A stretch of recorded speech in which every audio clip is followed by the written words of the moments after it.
L'homme que je vais aborder aujourd'hui est un cas très spécial. En effet, il n'existe aucune trace de sa vie. Pas de texte ni de témoignage, rien. Juste un corps. Voici comment une étrange découverte faite par un couple dans les Alpes va conduire à une révélation incroyable, ce qui conduira les chercheurs à tenter de résoudre un crime vieux de 5000 ans. Voici le cas Ötzi, la plus vieille momie jamais découverte.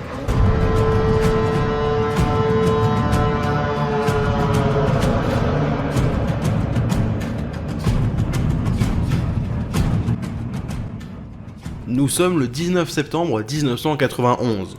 Helmut et Erika Simon, un couple de randonneurs allemands, sillonnent le massif d'Ötztal, à plus de 3000 mètres d'altitude à la frontière entre l'Autriche et l'Italie. Ces derniers font alors une étrange découverte. La tête et le buste d'un cadavre, allongé sur le ventre, dépassent de la glace. Les secours sont prévenus et arrivent sur place. Même si le corps a été découvert en Italie, il y a un traité qui stipule que lorsque les secours en montagne doivent se déplacer, ce sont ceux du pays le plus proche. Ce sont donc les secouristes autrichiens qui arrivent en premier. Le corps est sur le ventre, et au vu de la très bonne conservation de ce dernier, on pense alors qu'il s'agit d'un alpiniste récemment disparu, comme on en retrouve régulièrement en montagne. Bah ouais, c'est pas pour rien que, par exemple, l'Everest est jonché de cadavres. Et comme c'est trop délicat de les faire redescendre, eh bien on les laisse là, et certains servent même de balises aux alpinistes pour savoir où ils en sont dans leur ascension. D'ailleurs, est-ce qu'on devrait pas dire everetiste ? Mais bref, la piste de l'alpiniste disparu va vite être écartée. Le corps commence à être dégagé, et de premiers éléments commencent à intriguer les secouristes. Bon, déjà on peut constater que sur ces images ils n'ont pris aucune précaution en retirant le corps, en y allant comme des bourrins à la pioche et au putain de marteau-piqueur, ce qui a évidemment endommagé la momie. Mais bon, à ce moment-là, on ignorait tout de l'importance du corps. Plus il remonte à la surface, et plus le mystère s'épaissit. Avec lui apparaissent de nombreux objets, eux aussi très bien conservés. On retrouve un couteau, un carquois, des flèches, une chaussure, et même une hache avec une lame en cuivre. Reinhold Messner, l'un des alpinistes les plus connus au monde, est de passage dans le coin, et se rend sur place. On comprend vite que ce n'est pas la tenue habituelle d'un secouriste, et Reinhold commence à évoquer la piste d'un homme vieux de 500 ans. Intrigué, il alerte la presse locale, et rapidement les images de l'extraction du corps commencent à tourner. Cet homme, momifié naturellement, est ramené à l'Institut de médecine légale d'Innsbruck en Autriche. La datation au carbone 14 permet rapidement de pouvoir dater ce corps, et on est très loin des 500 ans évoqués plus tôt. Il date d'environ 5000 ans. Les chercheurs se retrouvent devant un cas exceptionnel. La plus vieille momie aussi bien conservée jamais découverte. Et cette découverte s'accompagne de beaucoup de mystères.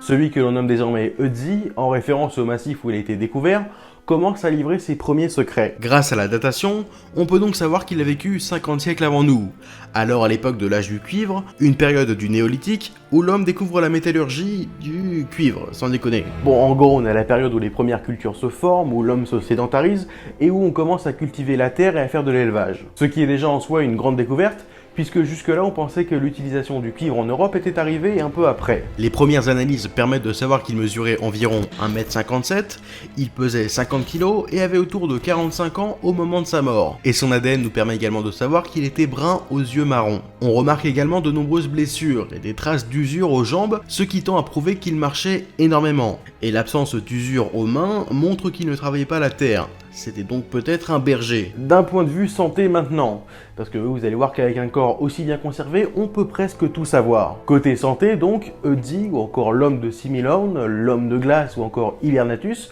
comme il était surnommé dans la presse française en référence au film avec De Funès. Vous êtes resté enfermé pendant 65 ans dans un bloc de glace, et on vient de vous retrouver intact il y a 2 mois. Hubert, la terre. Bref, il n'était pas du tout en bonne santé. Il avait la maladie de Lyme, qu'on contracte généralement à cause d'une bactérie transmise par une tique. Ce qui cause, lorsque l'on n'est pas soigné à temps, de l'arthrite, des douleurs aux articulations, les muscles qui s'affaiblissent, et enfin des problèmes neurologiques. Ouais, Ötzi devait sacrément souffrir. L'intérieur de son corps est si bien conservé que l'on retrouve des œufs fossilisés de trichocéphalose, un parasite du tube digestif. On remarque aussi qu'il a subi au long de sa vie plusieurs fractures, plus ou moins réparées au moment de sa mort. Ses poumons sont également bien encrassés, ce qui tend à prouver qu'il travaillait le métal, et donc vraisemblablement le cuivre que l'on retrouve dans la lame de sa hache. Mais ce qui interpelle le plus les scientifiques, c'est une maladie. Il souffrait d'artériosclérose, une maladie cardiovasculaire qui fait que, en gros, vos artères se durcissent. Sauf que ce qui cloche, c'est que jusque-là, on pensait que c'était une maladie moderne, due à une forte sédentarité, en gros, rester sur son canapé toute la journée à bouffer des chips. Alors, comment se fait-il qu'un homme ayant vécu il y a 5000 ans souffrait de cette maladie? Eh bien, on ne sait pas vraiment, même si on pense qu'il a hérité de la maladie via ses ancêtres, et non via son mode de vie. Il était aussi intolérant au lactose. Mais il faut savoir qu'à cette époque, la quasi-totalité des humains étaient intolérants au lactose, donc rien de surprenant ici. Après son état de santé, les scientifiques se tournent vers ses habitudes alimentaires. Car oui, là aussi c'est complètement fou, mais son estomac contenait toujours, 5000 ans après, son dernier repas. Ce qui nous éclaire évidemment énormément sur le mode de vie des hommes de cette époque. Et premier truc surprenant, son dernier repas était ultra riche. Ouais, un vrai festin. 75% de céréales et de plantes, et le reste de la viande de cerf ainsi que de bouquetin. Une autre particularité du corps d'Ozzy, ce sont ses tatouages. Et des tatouages, il y en a un paquet. Au dernier décompte, les scientifiques en ont trouvé 61. Donc déjà les tatouages, c'est pas du tout récent, et la façon de les faire à l'époque était sûrement assez douloureuse. Et l'encre faite avec du charbon de bois. Mais quelle est la signification de ces étranges tatouages ?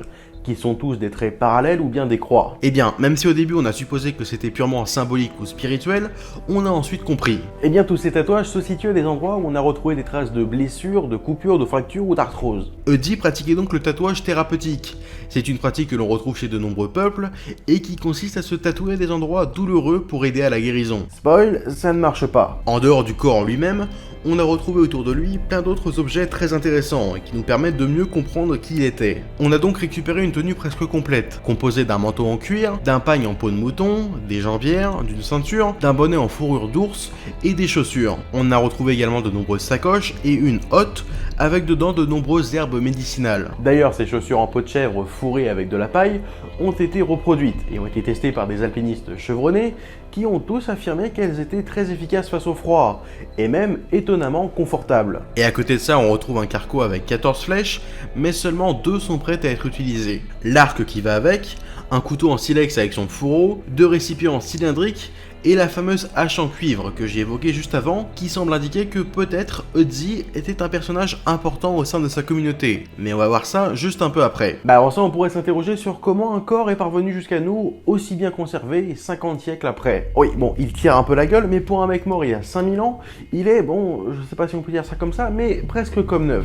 En fait, Ötzi a succombé au bon endroit. Les images sont plus claires, mais en gros, il est mort entre 2 rangées de rochers, ce qui a fait que les mouvements du glacier au fil des siècles ne l'ont pas impacté. Il a donc rapidement été recouvert de neige qui s'est changé en glace et protégé du mouvement du glacier, son corps est resté presque intact. Presque, puisque 5000 ans comprimés sous plusieurs tonnes de glace, ça donne un corps un peu aplati. C'est d'ailleurs pour cela que l'on a mis du temps à retrouver son intestin, car ce dernier était remonté quasiment au niveau du torse. Mais évidemment, la question que tout le monde se pose, comment est-il mort? Car oui, tout bascule 10 ans après la découverte d'Ötzi.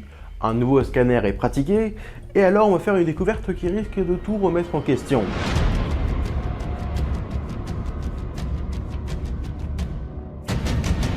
Jusque-là, les scientifiques pensaient que l'homme était mort de froid ou après une chute, mais ce nouveau scanner a révélé qu'une pointe de flèche était logée sous la clavicule gauche. Le tireur se serait situé de dos à environ 30 mètres en contrebas, et la flèche aurait pu toucher une artère. Il serait ensuite tombé vers l'avant avant de rouler et d'adopter cette position si caractéristique et si peu confortable. Les scientifiques se retrouvent face peut-être à un cas fascinant.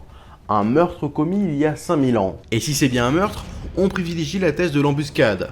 En effet, son dernier repas était très copieux, on suggère alors qu'il n'était pas poursuivi. Une entaille à la main a également pu faire penser qu'il était en réalité mort lors d'un affrontement entre clans, mais on s'est aperçu que cette blessure avait déjà commencé à cicatriser lorsqu'il est mort. Il ne s'est donc pas défendu. Pour ce qui concerne les motivations du tueur, on a vite exclu un simple vol. Vu qu'on a retrouvé beaucoup d'objets, notamment la fameuse hache en cuivre très précieuse pour l'époque, ce qui fait que Ötzi n'a pas été dépouillé. Les scientifiques semblent alors faire face à une énigme. Et pour vous résumer ça, il y a plusieurs hypothèses. Je vous ai dit que l'on avait pensé au début que Ötzi était un berger, qui s'était égaré, sauf que la présence d'une hache en cuivre et de plantes médicinales montre qu'il n'était pas berger, et la présence de nourriture dans son tube digestif montre qu'il n'est pas mort de faim. Sa hache est-elle l'outil d'un forgeron ambulant? Eh bien les éléments exposés plus tôt tentent à prouver que non, puisque l'on pense qu'il avait un mode de vie sédentaire. La présence de cette hache d'une grande valeur, de plantes médicinales, ses mains qui montrent qu'il ne travaillait pas dans les champs, peuvent nous amener à penser que Zi était quelqu'un de très important, une sorte de chaman ou de chef de clan par exemple. Ne reste plus alors que deux hypothèses principales. Le combat entre deux clans, car même si tout semble indiquer qu'il ne s'est pas défendu, on a retrouvé sur ses vêtements des traces de sang, appartenant à 4 personnes différentes. Mais le fait que sa hache n'était pas affûtée, et que sur ses flèches seulement 2 étaient fonctionnelles, montre plutôt qu'il n'était absolument pas prêt au combat, ce qui tend donc à prouver la thèse de l'embuscade. Même si l'idée que la momie de Zi cache en fait un meurtre commis il y a 50 siècles est très excitante, et qu'il y a beaucoup de preuves qui vont dans ce sens, on ne peut et on ne pourra certainement jamais savoir ce qu'il s'est passé ce jour-là. Mais puisque cette affaire semble impossible à résoudre, on se tourne alors vers les descendants de Zi.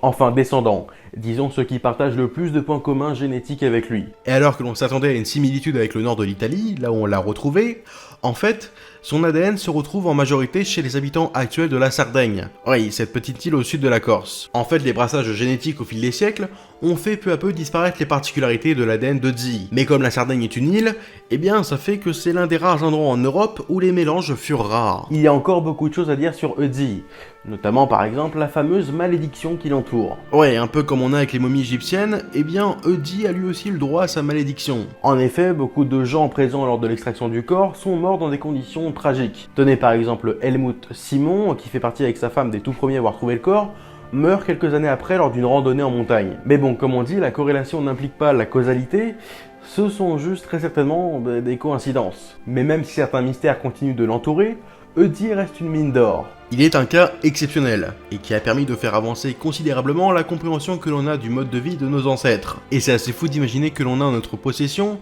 ce tas de chair et d'os si précieux. Et je pense que lui non plus ne s'imaginait pas devenir 5000 ans plus tard une superstar pour les scientifiques du monde entier. Merci d'avoir regardé cet épisode, pensez au like, aux commentaires, à vous abonner, à soutenir la chaîne sur Utip ou avec l'option de souscription. Suivez la chaîne sur Twitter ou encore Instagram, et moi je vous donne rendez-vous dans de prochains épisodes.